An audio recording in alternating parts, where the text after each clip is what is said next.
السلام علیکم ورحمۃ اللہ وبرکاتہ۔ الحمدللہ رب العالمین والصلاة والسلام علی رسولہ الکریم وآلہ وصحبہ اجمعین، اما بعد۔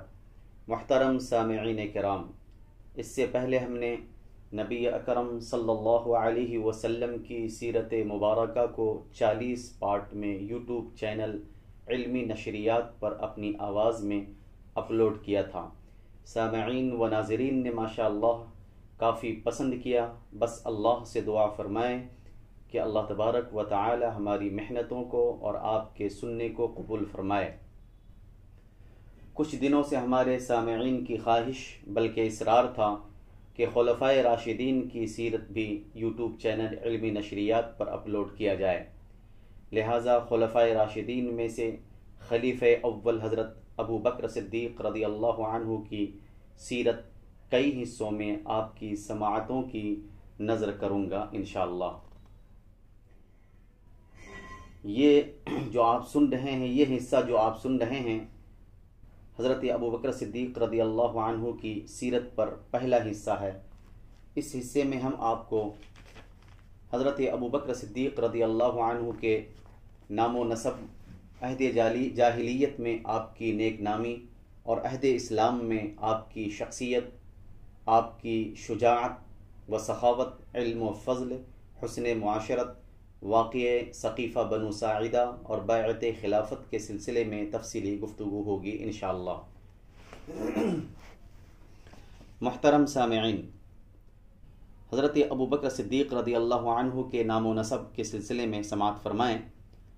آپ کا نام عبداللہ بن ابو قحافہ بن عامر بن عمرو بن کعب بن سعد بن تمیم بن مرہ بن کعب بن لوئی بن غالب بن فہر بن مالک بن نصر بن کنانہ ہے۔ مرہ پر آپ نبی اکرم صلی اللہ علیہ وسلم سے نسب پر مل جاتے ہیں، اور باعتبار مراتب آبا ایک ہی درجے میں ہیں، کیونکہ دونوں میں مرہ تک 6 پشتوں کا فاصلہ ہے۔ آپ کی والدہ کا نام سلمہ بنت صخر بن کعب بن سعد ہے۔ یہ ابو قحافہ کی چچا زاد بہن تھیں اور ام الخیر کے نام سے مشہور تھی۔ آپ کے والد ابو قحافہ رضی اللہ عنہ کا نام عثمان ہے۔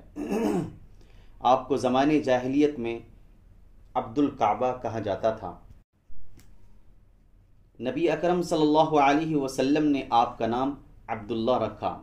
آپ کا نام عتیق بھی تھا، مگر جلال الدین سیوطی رحمۃ اللہ علیہ تاریخ الخلفاء میں لکھتے ہیں کہ جمہور علماء کا اس پر اتفاق ہے کہ عتیق آپ کا نام نہ تھا بلکہ لقب تھا، اس لیے کہ حدیث شریف کے موافق نار جہنم سے عتیق یا آزاد تھے۔ بعض نے کہا کہ حسن و جمال کے سبب سے آپ کا نام عتیق مشہور ہوا۔ بعض کا قول ہے کہ چونکہ آپ کے نسب میں کوئی بھی ایسی بات نہیں جو عیب سمجھی جا سکے، پس سلسلہ نسب کے بے عیب ہونے کے سبب سے آپ کا نام عتیق مشہور ہوا۔ تمام امت محمدی صلی اللہ علیہ وسلم کا اس پر اتفاق ہے کہ آپ کا لقب صدیق ہے، کیونکہ آپ نے بے خوف ہو کر نبی اکرم صلی اللہ علیہ وسلم کی بلا تأمل تصدیق فرمائی اور صدق کو اپنے اوپر لازم کر لیا۔ معراج کے متعلق بھی آپ نے کفار کے مقابلے میں ثابت قدمی دکھلائی اور نبی اکرم صلی اللہ علیہ وسلم کے اقوال کی تصدیق فرمائی۔ آپ نبی اکرم صلی اللہ علیہ وسلم سے 2 سال 2 مہینے چھوٹے تھے، لیکن بعض لوگوں نے کہا ہے کہ آپ نبی اکرم صلی اللہ علیہ وسلم سے بڑے تھے۔ آپ مکے میں پیدا ہوئے، وہیں پرورش پائی۔ تجارت کی غرض سے آپ باہر سفر میں بھی جایا کرتے تھے۔ نبی اکرم صلی اللہ علیہ وسلم کے ساتھ آپ نے مکے سے مدینے کی طرف ہجرت فرمائی اور مدینے میں ہی داعی اجل کو لبیک کہا۔ عہد جاہلیت میں آپ کی نیک نامی کے تعلق سے سماعت فرمائیں۔ زمانے جاہلیت میں قریش کی شرافت و حکومت 10 خاندانوں میں منحصر و منقسم تھی۔ ان معزز سردار و خاندانوں کے نام سماعت فرمائیں۔ Number 1 Hashim, number 2 Umayya, number 3 Nawfal, number 4 Abd Aldar, number 5 Asad, number 6 Tamim, number 7 Makhzum, number 8 Adi, number 9 عج، نمبر 10 سہم۔ ان میں بنو ہاشم کے متعلق سقایا یعنی حاجیوں کو پانی پلانا، بنو نوفل کے متعلق بے زاد حاجیوں کو توشہ دینا اور زاد سفر دینا تھا۔ بنو عبد الدار کے پاس خانہ کعبہ کی کنجی اور دربانی تھی۔ بنو اسد کے متعلق مشورہ اور دار الندوہ کا اہتمام تھا۔ بنو تمیم کے متعلق خوں بہا اور تاوان کا فیصلہ تھا۔ بنو عدی کے متعلق سفارت اور قومی مفاخرت کا کام تھا۔ بنو عج کے پاس شگون کے تیر تھے۔ بنو سہم کے متعلق بتوں کا چڑھاوا رہتا تھا۔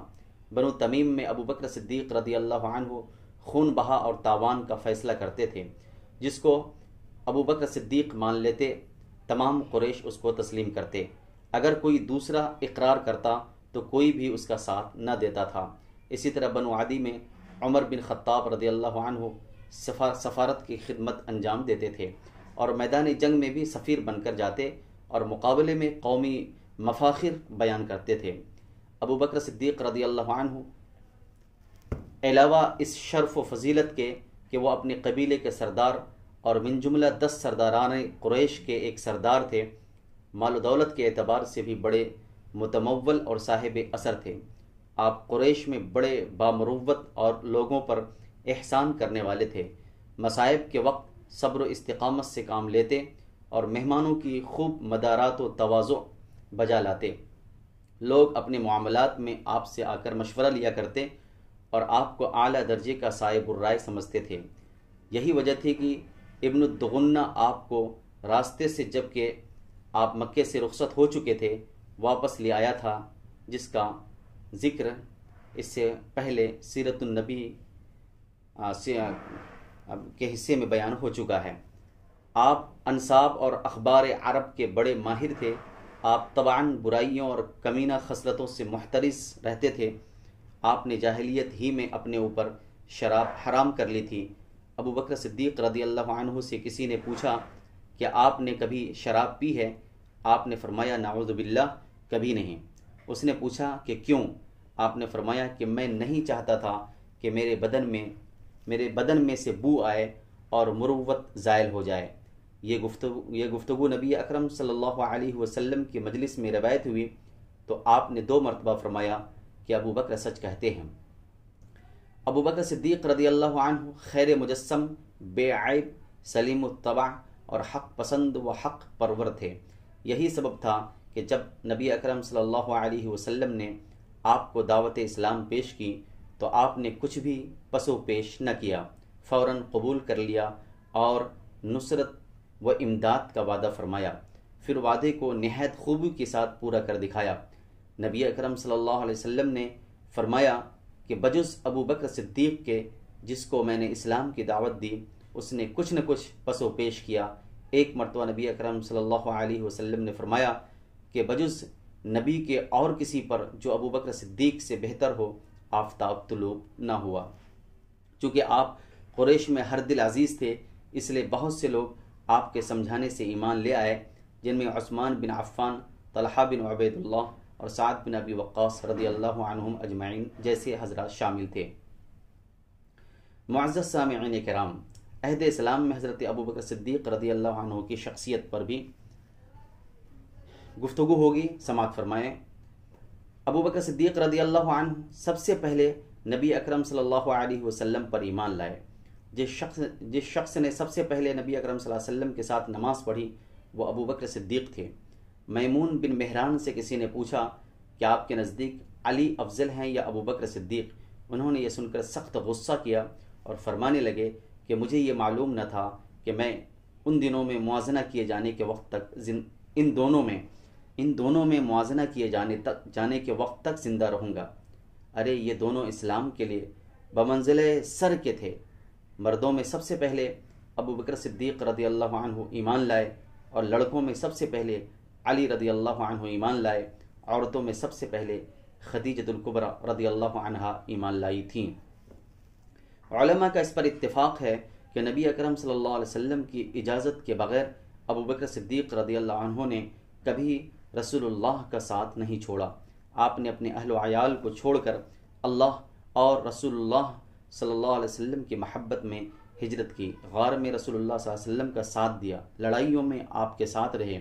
جنگ بدر میں نبی اکرم صلی اللہ علیہ وسلم نے ابو بکر صدیق رضی اللہ عنہ اور حضرت علی سے فرمایا کہ تم میں سے ایک کے ساتھ جبرائیل ہے، دوسرے کے ساتھ میکائیل علیہ السلام ہے۔ جنگ بدر میں عبداللہ بن ابو بکر رضی اللہ عنہ مشرکین کے لشکر میں شامل تھے۔ جب وہ مسلمان ہو گئے تو انہوں نے اپنے والد ماجد یعنی حضرت ابو بکر صدیق رضی اللہ عنہ سے کہا کہ بدر کے روز آپ کئی مرتبہ میرے تیر کی زد میں آئے مگر میں نے اپنا ہاتھ روک لیا۔ آپ نے فرمایا اگر مجھے ایسا موقع ملتا تو میں تجھے بغیر نشانہ بنائے نہ رہتا۔ شجاعت کے بارے میں سماعت فرمائیں۔ حضرت علی رضی اللہ عنہ نے ایک مرتبہ لوگوں سے سوال کیا کہ تمہارے نزدیک شجاع بہادر ترین کون شخص ہے؟ سب نے عرض کیا کہ آپ نے فرمایا کہ میں ہمیشہ اپنے برابر کے جوڑے سے لڑتا ہوں، یہ کوئی شجاعت نہیں، تم شجاع ترین شخص کا نام لو۔ سب نے کہا کہ ہمیں معلوم نہیں۔ حضرت علی رضی اللہ عنہ نے فرمایا کہ شجاع ترین ابو بکر صدیق رضی اللہ عنہ ہیں۔ یوم بدر میں ہم نے رسول اللہ صلی اللہ علیہ وسلم کے لیے ایک سائبان بنایا تھا۔ ہم نے پوچھا کہ نبی اکرم صلی اللہ علیہ وسلم کے پاس کون رہے گا کہ مشرکین کو آپ پر حملہ کرنے سے باز رکھے۔ اللہ کی قسم ہم میں سے کسی شخص کی ہمت نہ پڑی مگر ابو بکر صدیق رضی اللہ عنہ ننگی تلوار لیے کھڑے ہو گئے اور کسی کو پاس نہ پھٹکنے دیا، اور جس شخص نے آپ پر حملہ کیا ابو بکر صدیق رضی اللہ عنہ اس پر حملہ آور ہوئے۔ ایک دفعہ مکہ مکرمہ میں مشرکین نے رسول اللہ صلی اللہ علیہ وسلم کو پکڑ لیا اور آپ کو گھسیٹنے لگے اور کہنے لگے کہ تو ہی ہے جو ایک اللہ بتاتا ہے۔ واللہ کسی کو کفار کے مقابلے کی جرت نہ ہوئی مگر ابو بکر صدیق رضی اللہ عنہ آگے بڑھے۔ وہ کفار کو مار مار کر ہٹاتے جاتے تھے اور کہتے جاتے تھے کہ ہائے افسوس، تم ایسے شخص کو قتل کرنا چاہتے ہو جو کہتا ہے کہ میرا اللہ ایک ہے۔ یہ فرما کر علی رضی اللہ عنہ رو پڑے اور فرمانے لگے بھلا یہ تو بتاؤ کہ مومن آل فرعون اچھے ہیں یا ابو بکر صدیق رضی اللہ عنہ؟ لیکن جب لوگوں نے جواب نہ دیا تو فرمایا جواب کیوں نہیں دیتے؟ واللہ ابو بکر صدیق کی ساعت ان کی 1000 ساعت سے بہتر ہے۔ وہ تو ایمان کو چھپاتے تھے اور حضرت ابو بکر صدیق رضی اللہ عنہ نے ایمان کو ظاہر کیا۔ سخاوت کے تعلق سے سماعت فرمائے۔ آپ صحابہ کرام میں سب سے زیادہ سخی تھے۔ وَسَيُجَنَّبُهَا الْأَتْقَى الَّذِي يُؤْتِي مَالَهُ يَتَزَكَّى کے شان نزول آپ ہی ہیں۔ چنانچہ نبی اکرم صلی اللہ علیہ وسلم نے فرمایا کہ جتنا مجھے ابو بکر صدیق کے مال سے نفع پہنچا ہے کسی کے مال سے نہیں پہنچا۔ ابو بکر صدیق رضی اللہ عنہ رو کر فرمانے لگے کہ میں اور میرا مال کیا چیز ہے، جو کچھ ہے سب آپ صلی اللہ علیہ وسلم ہی کے طفیل ہے۔ ایک اور حدیث میں ہے کہ نبی اکرم صلی اللہ علیہ وسلم حضرت ابو بکر صدیق رضی اللہ عنہ کے مال میں ویسا ہی تصرف فرماتے تھے جیسے اپنے مال میں۔ جس روز حضرت ابو بکر صدیق ایمان لائے ہیں اس روز ان کے پاس 40,000 درہم تھے۔ آپ نے وہ سب کے سب نبی اکرم صلی اللہ علیہ وسلم پر خرچ کر دیے۔ ایک روز عمر فاروق رضی اللہ عنہ جیش عسرت یا جنگ تبوک کے چندے کا تذکرہ فرما کر کہنے لگے نبی اکرم صلی اللہ علیہ وسلم نے جب ہمیں مال صدقہ کرنے کا حکم دیا تو میں نے ابو بکر صدیق سے بڑھ کر مال صدقہ کرنے کا مصمم ارادہ کر لیا اور اپنا نصف مال صدقہ کر دیا۔ رسول اللہ صلی اللہ علیہ وسلم نے مجھ سے دریافت کیا کہ اپنے اہل و عیال کے واسطے کچھ چھوڑا ہے؟ میں نے عرض کیا کہ باقی نصف۔ اتنے میں حضرت ابو بکر صدیق رضی اللہ عنہ اپنا سارا مال لیے ہوئے آ گئے۔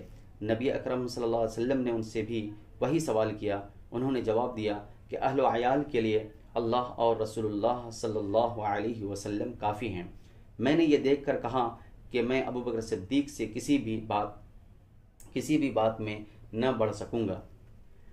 حضرت ابو ہریرہ رضی اللہ عنہ سے روایت ہے کہ نبی اکرم صلی اللہ علیہ وسلم نے فرمایا کہ میں سب کا احسان اتار چکا ہوں، البتہ ابو بکر صدیق کا احسان باقی ہے، اس کا بدلہ قیامت کے دن اللہ تبارک و تعالی دے گا۔ کسی شخص کے مال سے مجھے اتنا فائدہ نہیں پہنچا جتنا ابو بکر صدیق کے مال سے۔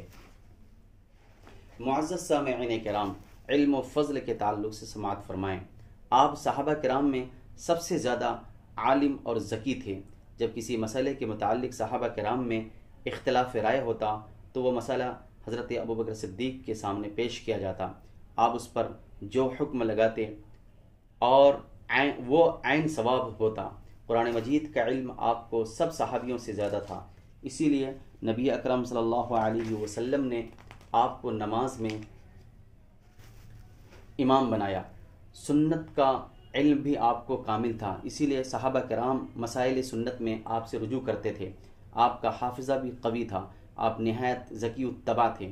آپ کو نبی اکرم صلی اللہ علیہ وسلم کا فیض صحبت ابتدائی بعثت سے وفات تک حاصل رہا۔ زمانے جاہلیت میں جب کوئی معاملہ پیش آتا تو قرآن مجید میں اس مسئلے کو تلاش فرماتے، اگر قرآن مجید میں نہ ملتا تو نبی اکرم صلی اللہ علیہ وسلم کے قول و فعل کے مطابق فیصلہ کرتے۔ اگر ایسا قول و فعل کوئی نہ معلوم ہوتا تو باہر نکل کر لوگوں سے دریافت فرماتے کہ تم میں سے کسی نے کوئی حدیث اس معاملے کے متعلق سنی ہے؟ اگر کوئی صحابی ایسی حدیث بیان نہ فرماتے تو آپ جلیل القدر صحابہ کرام کو جمع فرماتے اور ان کی کثرت رائے کے موافق فیصلہ صادر فرماتے۔ ابوبکر صدیق عرب بھر کے بالعموم اور قریش کے بالخصوص بڑے نصاب تھے، حتیٰ کہ جبیر بن مطعم جو عرب کے بڑے نصابوں میں شمار ہوتے ہیں، صدیق اکبر کے خوشہ چی تھے اور کہا کرتے تھے کہ میں نے علم نسب کے سب سے بڑے نصاب سے سیکھا ہے۔ علم تعبیر میں بھی آپ کو سب سے زیادہ فوقیت حاصل تھی، یہاں تک کہ نبی اکرم صلی اللہ علیہ وسلم کے عہد میں آپ خوابوں کی تعبیر بتایا کرتے تھے۔ امام محمد بن سیرین رحمۃ اللہ علیہ کہتے ہیں کہ رسول اللہ صلی اللہ علیہ وسلم کے بعد ابوبکر صدیق رضی اللہ عنہ سب سے بڑے معبر ہیں، آپ سب سے زیادہ فصیح تقریر کرنے والے تھے۔ بعض اہل علم کا اس پر اتفاق ہے کہ صحابیوں میں سب سے زیادہ فصیح ابوبکر و علی رضی اللہ عنہما تھے۔ تمام صحابیوں میں آپ کی عقل کامل اور اصابت رائے مسلم تھی۔ علی رضی اللہ عنہ نے ایک بار فرمایا کہ امت محمدی میں سب سے زیادہ افضل ابوبکر صدیق ہیں۔ ایک مرتبہ علی نے فرمایا جو شخص مجھ کو ابوبکر و عمر پر فضیلت دے گا میں اس کو درے لگاؤں گا۔